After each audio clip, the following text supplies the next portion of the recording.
मंच से विकास के दावे कर रही है, लेकिन जमीनी हकीकत कुछ और है। जमीनी हकीकत कुछ और ही कहानी बयां करती है। चंबा के चुराह विधानसभा क्षेत्र के सुईला गांव में आजादी के दशकों बाद भी सड़क नहीं पहुंच पाई है। न एम्बुलेंस है, न गाड़ी और न ही कोई भी सुविधा। सड़क न होने की वजह से बीमारों को अस्पताल पहुंचाने के लिए पीठ पर उठाकर ले जाना पड़ता है, पीठ पर लाद कर ले जाना पड़ता है, और बच्चे पढ़ाई के लिए जान जोखिम में डालते हैं। ये खास रिपोर्ट देखें।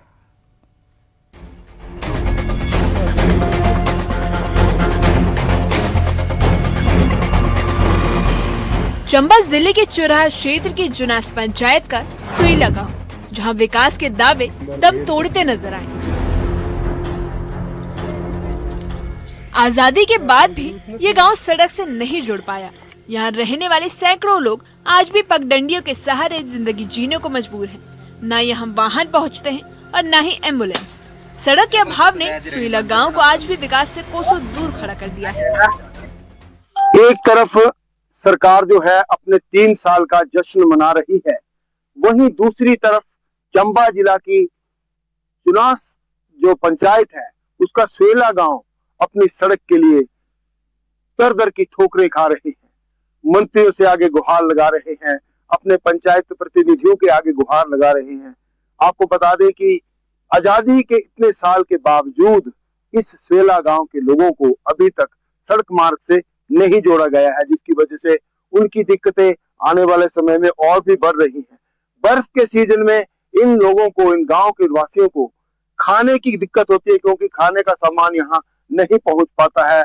सड़क इतनी कठिन स्थिति से गुजरना पड़ता है कि अगर कोई बीमार होता है तो उसे पीठ पर उठाकर यहाँ लाना पड़ता है। आपको सड़क की एक स्थिति दिखाते हैं, ये जो सड़क है इसकी स्थिति देख सकते हैं आप। यहीं से जो है बुजुर्ग लोग, यहीं से जो बच्चे हैं, स्कूल के बच्चे हैं, यहीं से होकर ऊपर को जाते हैं। और आप देख सकते हैं कि कितना कीचड़ यहाँ पे रास्ते में है। एक तो पैदल रास्ता है, ऊपर से यहाँ पर सड़क मार्ग भी नहीं है। जो पैदल रास्ता है उसकी हालत भी आप देख सकते हैं। इस सुईला गांव के लोग कई बार जो है अपने पंचायत प्रतिनिधियों से, अपने जो राजनेता है उनसे मिल चुके हैं, और बहुत दुख होता है ऐसी स्थिति देखकर कि आज के इस दौर में, आधुनिक दौर में, यहाँ गांव को सड़क नहीं मिल पा रही है। सुईला गांव में अगर कोई बीमार पड़ जाए तो इलाज किसी चुनौती से कम नहीं। मरीजों को पीठ पर उठाकर या पालकी के सहारे कई किलोमीटर दूर पहाड़ी रास्तों से ले जाना पड़ता है। ग्रामीणों ने अपनी जेब से स्ट्रेचर खरीदा है ताकि किसी तरह मरीज को एम्बुलेंस तक पहुंचाया जा सके, लेकिन कई बार ये सफर जानलेवा साबित हुआ। हमारे गांव में यही समस्या है कि हमारे गांव में रोड नहीं है, तो हम ये बोलते हैं कि रोड होनी जरूरी है हमारे गांव में। कोई बीमार हो जाता है तो उठा के पीठ में ले जाते हैं, तो रोड होती तो गाड़ी में जाते। ये समस्या है। प्रेग्नेंट लेडीज होती है, उनको भी बहुत समस्या होती है, उठा के कैसे ले जाओ। हमारे को कोई मरीज हो जाए तो पीठ में चुप करके ले आना पड़ता है 4-5 किलोमीटर आगे। तो सरकार से हमारा भी निवेदन है कि हमारे को कुछ देखे, रोड की सुविधा हो जाए। तो इतने साल बीत चुके हैं और अभी तक यहाँ पर कोई पंचायत प्रतिनिधि या राजनेता किसी ने आपके गांव की तरफ नहीं देखा क्या? बिल्कुल नहीं देखा। क्या आश्वासन दिया हो कभी? कोई आश्वासन नहीं है हमारे को कि भाई रोड आपके पहुंचेगी, क्या होगा, या कोई कुछ नहीं। जी रोड का दिखते अभी बुढ़े आदमी आना जाना उसे चल ही नहीं सकते। आने जाने की बहुत दिक्कत है, कभी बीमार होते, कभी क्या होता, बहुत दिक्कत है हमारे को। बस ये अर्ज है कि हमारे गाँव में क्यों नहीं है रोड, क्या बात है ये। हम सबसे ज्यादा मुश्किलों का सामना गर्भवती महिलाओं को करना पड़ता है। जांच के लिए उन्हें कठिन पहाड़ी रास्तों से कई किलोमीटर पैदल चलना पड़ता है। कई मामलों में समय पर इलाज न मिलने से महिलाओं और नवजातों की जान खतरे में पड़ चुकी है, जिसके बाद ग्रामीणों का कहना है कि सड़क न होने की वजह से मां बनना यहाँ डर का दूसरा नाम बन गया है। मेरा सेंटर जो है जुनास में, और मैं सेंटर जाने के लिए मेरे को 1 घंटा लगता है, पैदल जाती हूँ। और हमारे जो गांव की सबसे बड़ी समस्या है, रोड नहीं है हमारे पास। रोड कम होने के कारण हमारे लोगों को काफी दिक्कत है। इतनी परेशानी है कि ताकि महिलाओं को भी दूर दूर से बोझा ढोना बड़ी मुश्किल पड़ जाता है। बर्फ के टाइम में हमारे गांव की महिलाओं की इतनी दिक्कत होती है कि जैसे जो हमारे गांव की प्रेग्नेंट और धात्री महिलाएं होती है उनको दूर दूर जाके टीकाकरण कराना पड़ता है। देखो प्रेग्नेंट लेडीज नीचे त्रेला में जाती है, इतनी दिक्कत होती है। पहले ही उनका जो चेकअप हो बोंदेड़ी में होता है, सर वो पैदल कैसे जाएगी। तो अगर शायद हमारे गांव में रोड होती तो हम भी टैक्सी करके वहाँ पे जा सकते हैं और बहुत ही नहीं स्वस्थ जो है हमारी जांच कर सकती है। कुछ महिलाएं तो अब हमारी जांच के बिना भी रहेगी। शिक्षा की हालत भी बेहद चिंताजनक है। सुईला गांव में सिर्फ एक प्राइमरी स्कूल है। इसके बाद बच्चों को आगे की पढ़ाई के लिए कई किलोमीटर पैदल चलकर दूसरे गांव जाना पड़ता है। लौटते वक्त अंधेरा हो जाता है और जंगली जानवरों का डर बना रहता है। हालात ऐसे हैं कि ज्यादातर बच्चे 10वीं के बाद पढ़ाई छोड़ने को मजबूर हो जाते हैं। मैंने पढ़ना था, यहाँ पे रोड नहीं है, बहुत ही दूर, स्कूल भी बहुत दूर है। मेरी पढ़ाई इसी कारण से दूरी रह गई, तो हमें रोड चाहिए। 10th। हाँ जी। तो क्यों नहीं पढ़े आप? रोड के कारण स्कूल बहुत दूर है ना, इसलिए। हाँ जी। और भी बच्चे आपकी तरह हैं? हाँ जी हाँ जी। और भी बच्चे ऐसे जो नहीं पढ़ पाए? हाँ जी हाँ जी।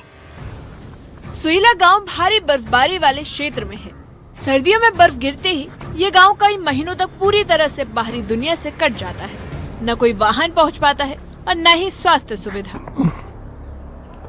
यहाँ तक कि प्रशासनिक मदद भी इस इलाके तक नहीं पहुँच पाती, जिससे हालात और ज्यादा भयानक हो जाते हैं। बस जनाब ये बस रोड भी जरूरी चाहिए थी हमारे को तो जी टाइम पर पड़ती उस टाइम तो खाने के लिए वो बहुत मुश्किल आती है।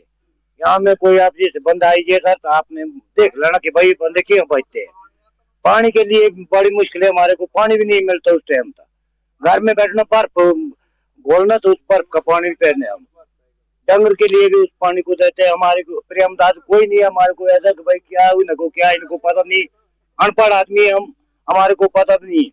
कोई आते लाइट का भी आनी का भी नहीं आनी उस टाइम तो बिल्कुल लाइट लूट भी नहीं हमारे को। अंधेरे में क्या अपना जगह जगाना तो तब ऐसा जरा खाना भी ऐसा खाते हैं जनाब, थोड़ा थोड़ा खाना खाते हैं हम। कितना खाना उस टाइम ज्यादा खाएंगे तो जल्दी खत्म हो जाएगा। जिस टाइम पर पड़ेगी सर उस टाइम हमारा इलाका देखना कैसा इलाका हमारा क्या होता है, इस इलाके में क्या नहीं है। तो सर सबसे मेन चीज हमारे रोड जो है इसकी बहुत समस्या है सर मैंने 2015 में भी न्यूज में लगाया था सर शिमला से, तो उसमें सर सारे गांव हमने दिए थे। उसमें सर हमारे गांव को क्यों अनदेखा किया जा रहा है, जबकि सर 100 से प्लस हमारा परिवार यहाँ रहता है सर।